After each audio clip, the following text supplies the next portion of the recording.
All right, we're on record today for our third review. It's also a permanency planning hearing. The review is on the progress of both parents. We've started a little bit late, but neither parent has appeared despite that extra time. And nobody's on Zoom or in person. Nevertheless, we'll proceed with the hearing. Notice has been served to both of them. May I have the names of our participants, please?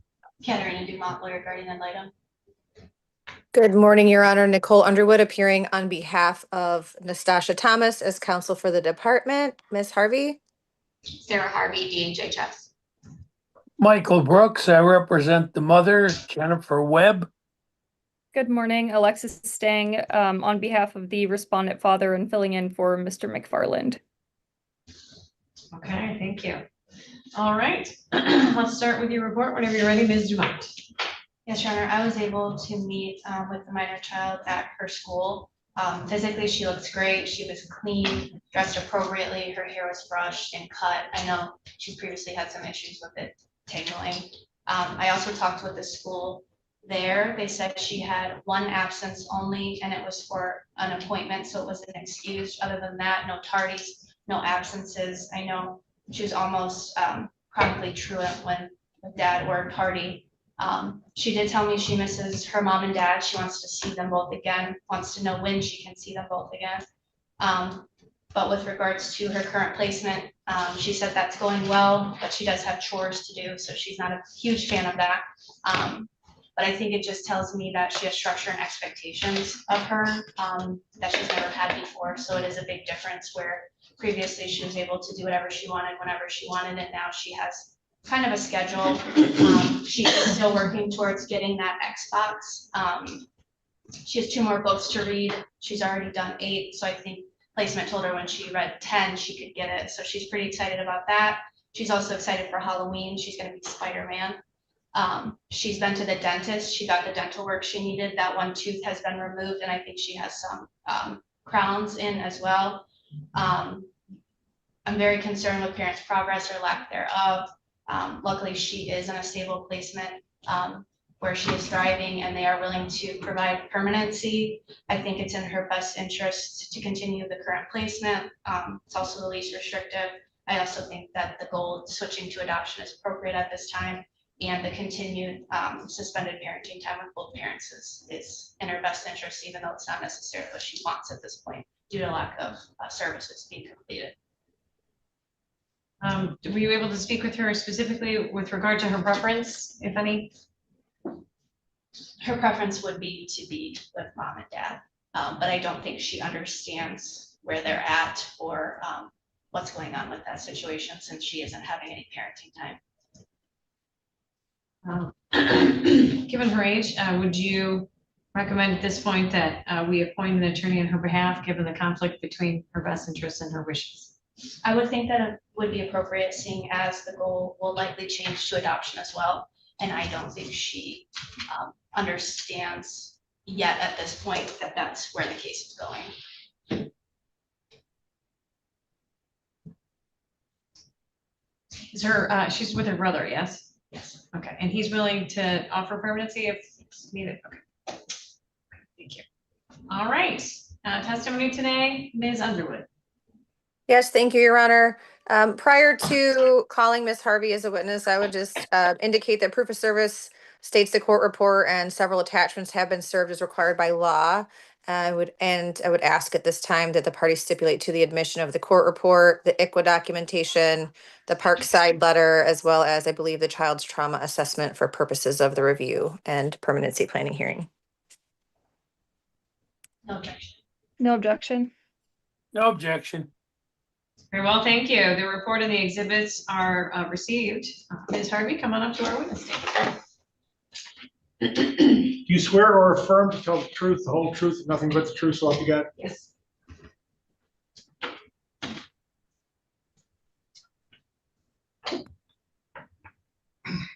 Good morning, Ms. Harvey. Could you state your name for the record, please? Sarah Harvey.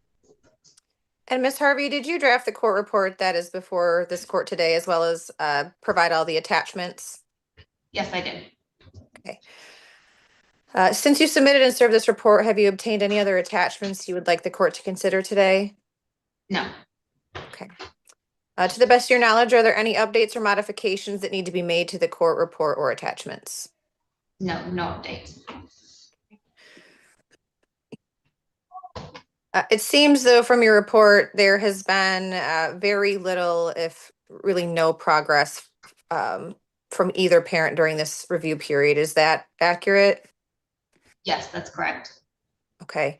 Have there been attempts made to communicate with the parties, each respondent parent throughout the last reporting period? Yes, I attempted some home visits, unannounced. Also, there have been emails and text messages. Okay.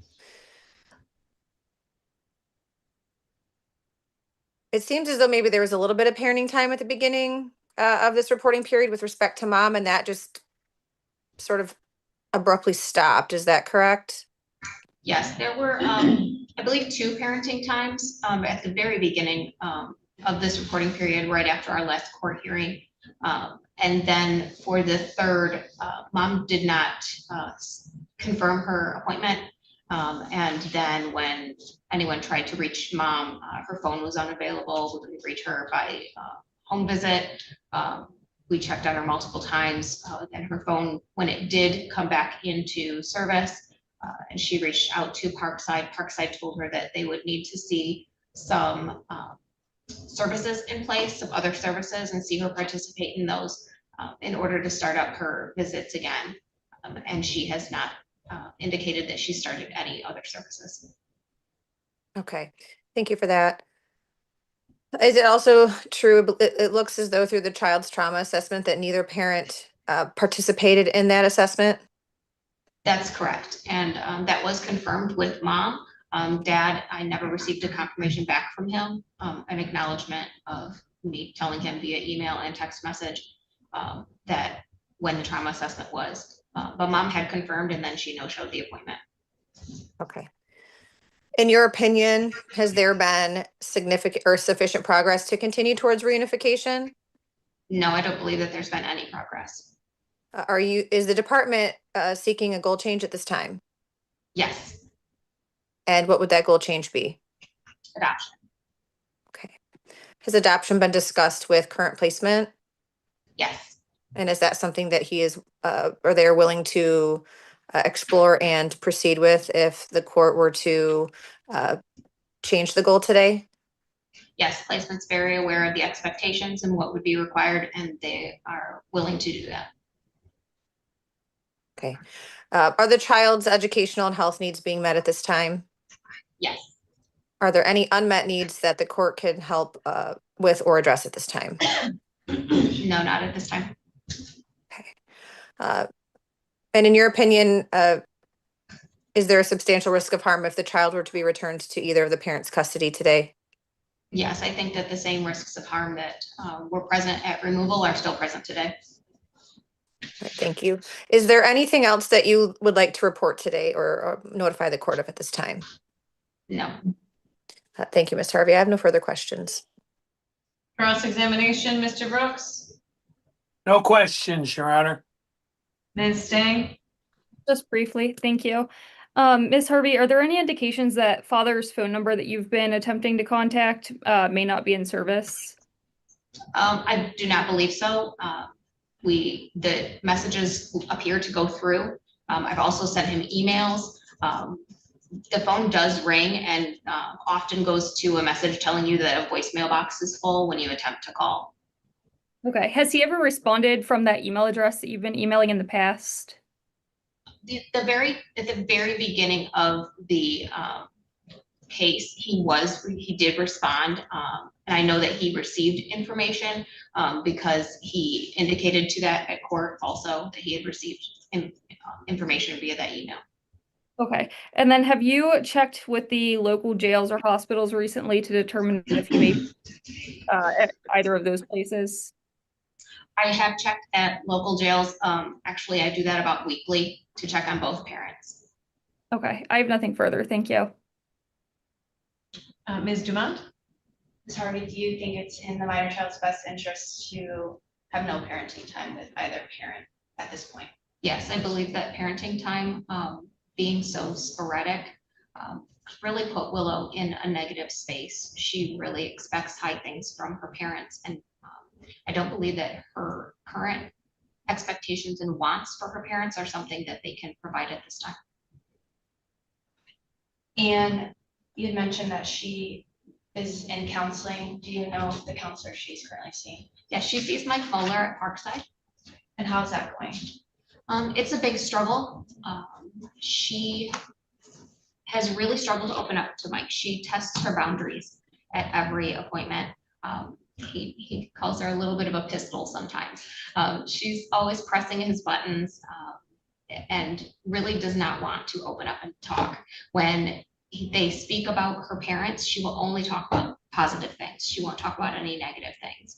He believes that she thinks he is the person deciding whether or not she should have contact with her parents. So he thinks that she is portraying her parents only the positive things so that she can see her parents.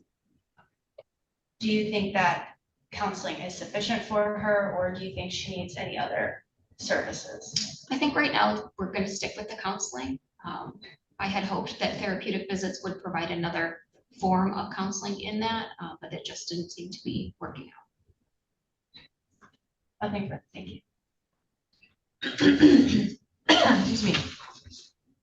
Do you have any reason to believe that these two parents are planning together, as we say sometimes?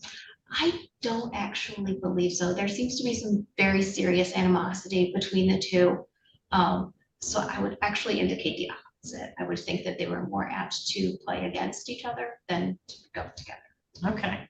I see that there was a contact with law enforcement with James back in August. Have you checked to see if there are any calls to the last known residents of either parent to see if some of those dynamics for domestic violence and substances and criminalities? Yep. Has that been happening? Yep, about monthly, I check on both parents. There haven't been any calls to Ms. Webb's address, only interactions with Mr. Meriwether. Okay. Just the one, or was there more than that? There was just one. The other ones were things that we had previously talked about in the last hearing. Thank you. All right. Any questions based on my questions? No, No, Your Honor, thank you. Thank you for your testimony. You may return to your seat. Anyone else you'd like us to hear from? Ms. Underwood? No, Your Honor, thank you. Mr. Brooks? well, I have no client. I haven't heard from her. And I have no witnesses. Ms. Day? So thank you. Ms. Dumont? No one to the Your Very well. Comments in closing, beginning with Ms. Underwood. Thank you, Your Honor. Due to the parents' lack of progress and lack of even being here today, I do think it's appropriate for the court to consider changing the goal from reunification to adoption at this time. I believe it is in the child's best interest and consistent with, again, the court rules. At some point, again, the lack of progress is going to continue to impact this child, and the department should not have to continue to attempt to make reasonable efforts on parents that are clearly choosing not to participate at all in their case services plans or provide any information to the department. So again, we would just ask for goal change to adoption at this time with a review as well. Thank you. Mr. Brooks? I have no comments, Your Honor. Ms. Stang? I have no comments and take no position since the client hasn't been available to confer with. Ms. Dumont? Yes, Your Honor, I have no objection to the goal switching to adoption and the appointment of a court-appointed attorney for the minor child. I think it's apparent she's trying to protect her parents, to be able to see them again and to be able to be with them again. But I've been incredibly impressed with her current placement and the structure and love they're providing her with. So hopefully the longer she's there and the longer she's in counseling, she can work through some of that. Thank you.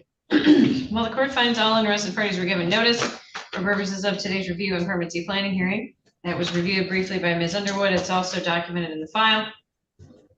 These parents have both appeared at some point at different reviews to be told of the next review as well directly, and could have been abreast of what was happening in the next court dates if they had appeared. Unfortunately, their lack of appearance here today echoes what Ms. Harvey has seen over the last few months in the last report period as well. The child is in need of a court-appointed attorney. I will appoint her that in order to ensure that her wishes are known, and she has her own advocate here based on what I've heard from Ms. Dumont. But I do find that the goal change is appropriate, with neither parent engaged in any services around historic drug use and criminality associated with that, domestic violence dynamics in the home, and a real history of, unfortunately, neglect of their daughter. I can't justify leaving the goal of reunification open. We're at our third review. That's 9 months. The child's been removed from the home since April 29th, 2025, and 6 months is what the court has to look at as far as when that removal occurred. Jurisdiction began with Mr. Meriwether having the responsibility to care for his daughter. And then she had to be removed out of his care during the period of time that he was supposed to be working on his case services plan. Unfortunately, we saw a significant dip in his cooperation and in his caretaking of his daughter. She has made significant progress since she's been in the placement with her brother. The counseling does also share some interesting insight about where the child is at. She's been sharing some of her experiences while living with her mother. And then I'm just going to quote from the court report, but made excuses for her mother's behavior and often blames herself. When asked about her dad, she's protective or avoidant. It's noted that at one point, she discussed watching YouTube videos about the government and not being able to trust people because they lie. This supports the concerns regarding her exposure to topics and discussions that are not age appropriate, which was something that we saw reoccurring with her being in her father's care. So her parents are not available to her now and didn't choose to engage in services that would allow them to provide a safe and stable home for themselves or for her, which is really unfortunate because obviously she has a lot of affection for her parents and would like them to be part of her life. Moving forward, it is appropriate to allow that her brother may be the person who continues to provide permanency for her in the long run so that she can continue to make strides in improving and even diagnosing some of the things that have been challenges for her. There is an outstanding analysis to be done as far as fetal alcohol syndrome and potentially some analysis of her cognitive abilities as well, and to make sure that she's able to process things appropriately and learn. And there may be additional services in the future for some of those things too. And her parents weren't even available to consent for purposes of getting her dental work finished, which is also unfortunate. Obviously, bad teeth are very painful for everyone, including children. So there's a lot of reasons, unfortunately, that I have to change the goal to adoption today. But I do think it's in the child's best interest. It's necessary and appropriate to look for permanency. And we'll set our next review hearing in the next 90 days. The court order will reflect satisfaction of our agents as far as our attorneys and our service providers and our caseworker, as well as our guardian ad litem. So thank you everyone for your efforts. The child will remain in the placement that is the safest and least restrictive under the circumstances. I will also direct the department to file the petition for termination of parental rights in conjunction with this goal change today, as I think the parents have nearly effectively abandoned the child at this point. 90 days is unfortunately all it takes, or perhaps fortunately, when you're looking at permanency and who's going to be taking care of a child. 90 days is a long time to be without a parent, even asking for visitation. And we're nearly there with the lack of contact between these two parents and the child. So I am going to order the department to file that petition for termination of parental rights. We'll set the next review hearing along with a consolidated termination trial if it's timely filed and served. And I would offer to you the morning of January 12th at 10:30 in the morning. Is everyone available, just in case our regulars are continuing to be unavailable? For sure. You said January 12th? I did 10:30 in the morning, and I would set it for an hour and a half, just to ensure that we have enough time if the termination petition is timely filed and served. That works for me in the event that Mr. McFarland is not available. If Ms. Thomas is unavailable, I am also available at that time. Thank you, ladies. Fine. Great, all right. Well, you can expect the court order in the mail, and unless there's any questions, that's all.